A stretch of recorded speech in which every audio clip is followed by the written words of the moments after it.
Hola, en esta videoclase vamos a revisar el balance de potencia de un enlace radioeléctrico. Identificaremos las potencias que intervienen en la etapa transmisora y receptora. Las distintas potencias que se consideran en el transmisor y el receptor son causadas por el desacoplamiento de impedancias que se puede presentar. En una primera instancia revisaremos las tres potencias que se identifican en la etapa transmisora y en la etapa receptora. A partir de estas consideraciones, escribiremos las tres variantes de la ecuación de transmisión en función de las potencias que se estén considerando en el momento de llevar a cabo el análisis. En este objeto de aprendizaje caracterizaremos la forma de calcular el balance de potencia de un enlace de radio. El escenario típico para determinar el presupuesto de potencia de un enlace de microondas es como el que se aprecia aquí en la figura.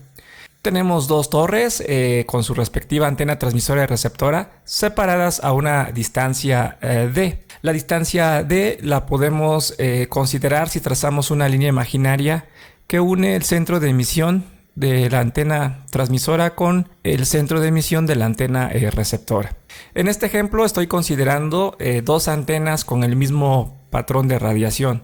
Desde luego esto no es una condición necesaria. Eventualmente podríamos tener un enlace con radiadores con distintos parámetros de antena en la etapa transmisora y otros parámetros en la etapa receptora. La teoría que revisaremos en esta clase es válida para ambos escenarios. El presupuesto de potencia o link budget en un sistema de radiocomunicación relaciona la potencia recibida en términos o función de la potencia transmitida. Considera todas las fuentes de pérdidas, principalmente las provocadas por los desacoplamientos de impedancias en la etapa transmisora y receptora, además de las ganancias o directividades de las antenas involucradas. La ecuación considera las pérdidas en el espacio libre, las ganancias de las antenas o en su caso la directividad. Considera también desacoplamiento de impedancias, desacoplamiento de polarización. Siguiendo el razonamiento de las videoclases anteriores, podemos plantear una primera versión de la ecuación de balance de potencia como un cociente entre la potencia disponible en el receptor y la potencia disponible en el transmisor. De ese cociente en un enlace punto a punto, tenemos un término que se relaciona con las pérdidas en el espacio libre,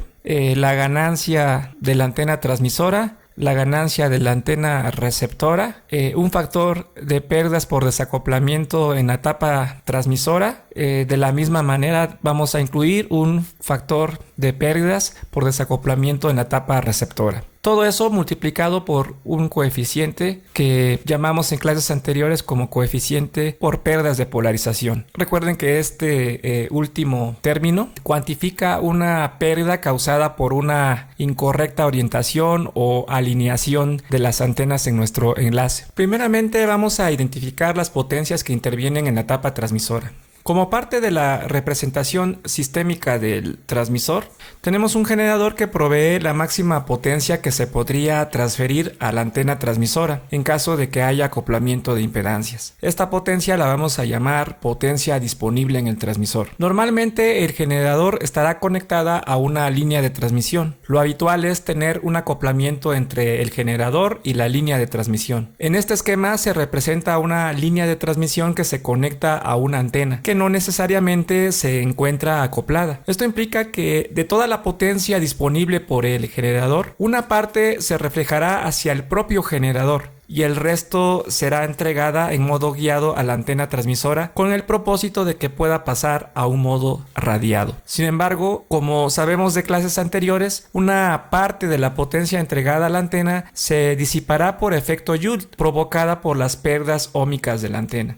En este sentido, identificaremos como potencia radiada de la antena a aquella potencia a la que hemos descontado las pérdidas óhmicas de la antena. En resumen, vamos a identificar cuatro potencias en la etapa transmisora. La potencia máxima disponible que se puede transferir, una potencia reflejada, la potencia entregada a la antena y la potencia radiada. En esta figura se puede apreciar con mayor detalle las potencias que hemos mencionado. El generador tiene una potencia disponible, P sub dt.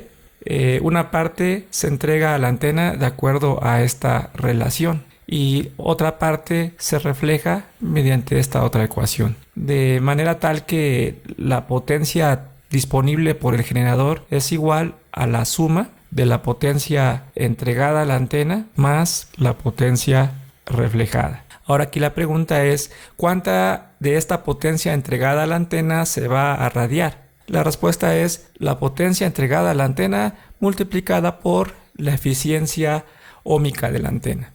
Siguiendo el mismo orden de ideas en la etapa receptora, podemos hacer un balance de potencia similar. Tenemos una densidad de potencia incidente proveniente de la antena receptora en watts por metro cuadrado y una potencia recibida aparente, P sub RI. Recordemos que esto lo podemos obtener de multiplicar la densidad de potencia por un parámetro de antena que definimos en clases anteriores como superficie equivalente o área equivalente.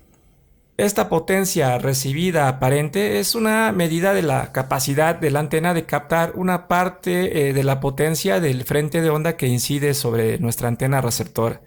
Se puede decir que es la potencia que capta en modo radiado nuestra antena.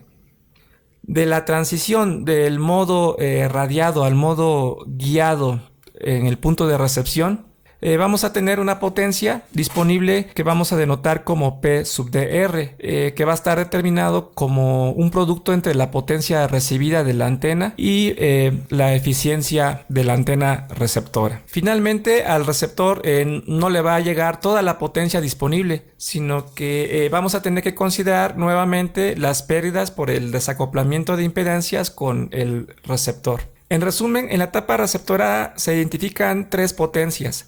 La potencia recibida aparente, que la denotamos como P sub RI, la potencia disponible del receptor, denotado como P sub dr, y la potencia finalmente transferida o entregada al receptor.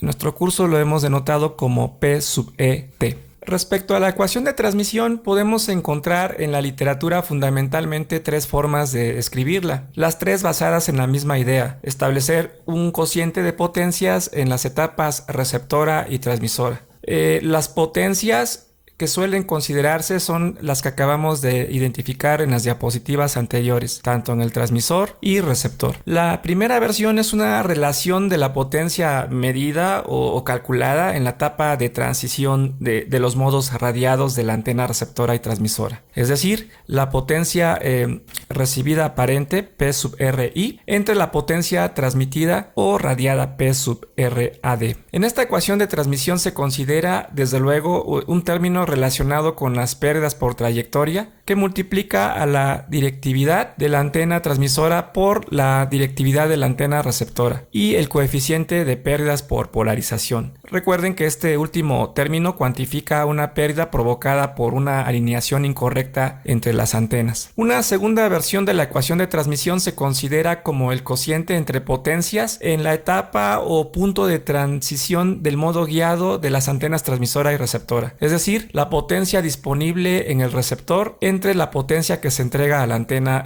transmisora. En este contexto se utiliza la misma relación de la diapositiva anterior, solo que en lugar de directividad se consideran las ganancias en potencia de las antenas transmisora y receptora. La tercera versión de la ecuación de transmisión se consideran la potencia que se le transfiere realmente al receptor y la potencia disponible en el transmisor. En esta versión es preciso añadir dos términos adicionales que cuantifiquen las pérdidas por desacoplamiento de impedancias, tanto en transmisión como en recepción.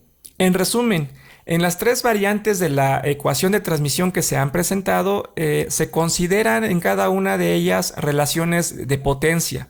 En el primer caso, delimitadas en el ámbito del modo radiado de las antenas involucradas. En el segundo caso, las potencias disponibles en el ámbito del modo guiado de las antenas. En el tercer caso, se consideran la potencia de salida del transmisor y la potencia que realmente se le ha transferido al receptor. Es importante resaltar que en estas tres ecuaciones, las variables o parámetros que intervienen se pueden medir o calcular y tener cierto control de los mismos. Desde luego, para realizar un presupuesto de potencia completo en un contexto práctico, habría que considerar factores adicionales de pérdidas que dependerán estrechamente de la ubicación o entorno geográfico en la que se encuentre el enlace. ¿Qué factores? Por ejemplo, atenuaciones por lluvia, reflexiones, difracciones u orografía del terreno, etc. Gracias, hasta la próxima.